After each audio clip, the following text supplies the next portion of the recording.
মধ্যপ্রাচ্যের চলমান যুদ্ধে উপসাগরীয় দেশগুলো কার্যত সামনের সারিতে চলে এসেছে। যুক্তরাষ্ট্র ও ইসরায়েলের বিমান হামলার জবাবে ইরান তাদের ভূখণ্ডে অবস্থিত মার্কিন সামরিক ঘাঁটি লক্ষ্য করে শত শত ক্ষেপণাস্ত্র ও ড্রোন ছুড়েছে। এতে বেসামরিক ও জ্বালানি অবকাঠামো ক্ষতিগ্রস্ত হয়েছে বলে অভিযোগ উঠেছে। বিশ্লেষকদের মতে এসব হামলা উপসাগরীয় দেশগুলোর নিরাপদ ও সমৃদ্ধ বাণিজ্য, পর্যটন ও আর্থিক কেন্দ্র হিসেবে গড়ে ওঠা ভাবমূর্তিকে আঘাত করছে। একই সঙ্গে তেল ও গ্যাস শিল্পে অস্থিরতা তৈরি হচ্ছে, যা বৈশ্বিক অর্থনীতিতেও প্রভাব ফেলতে পারে।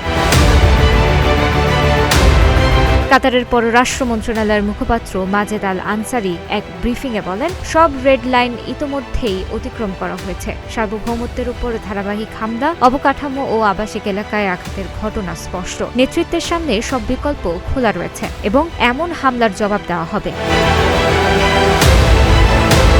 আরব দেশগুলোতে অধিকাংশ ক্ষেপণাস্ত্র প্রতিহত করা হলেও ধ্বংসাবশেষ পড়ে অগ্নিকাণ্ড ও হতাহতের ঘটনা ঘটেছে। আকাশ প্রতিরক্ষা ভেদ করে প্রবেশ করা কিছু ড্রোন অবকাঠামোয় সীমিত ক্ষতি করলেও বাণিজ্য ও ভ্রমণে বিশৃঙ্খলা সৃষ্টি করছে।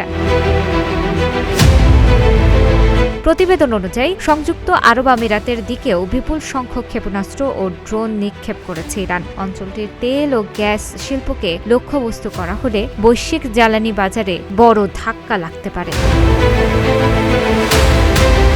তবে এই কৌশল ইরানের জন্য উল্টো ফলও বয়ে আনতে পারে। এতে উপসাগরীয় দেশগুলো চলে যেতে পারে যুক্তরাষ্ট্রের আরও কাছাকাছি, নিতে পারে সামরিক অভিযানে অংশ নেওয়ার সিদ্ধান্ত। যদিও এখন পর্যন্ত তারা তাদের আকাশসীমা ও ভূখণ্ড ব্যবহার করে ইরানে হামলা চালাতে যুক্তরাষ্ট্রকে অনুমতি দেয়নি। এদিকে গাজায় ইসরায়েলের সামরিক অভিযান এবং লেবানন ও সিরিয়ায় হস্তক্ষেপ করায় যুক্তরাষ্ট্রের সঙ্গে আরব দেশগুলোর সম্পর্কে টানাপোড়েন ঘটে। গত বছর কাতারে হামলার ঘটনায়ও তৈরি হয়েছিল ক্ষোভ।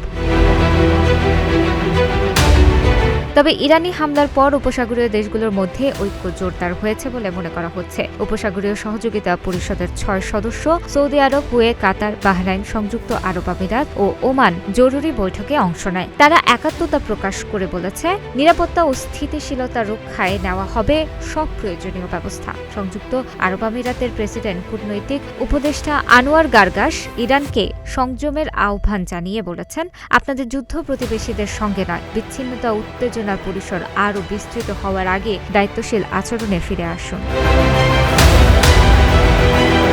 তানাজা আফরিন, প্রতিদিনের বাংলাদেশ।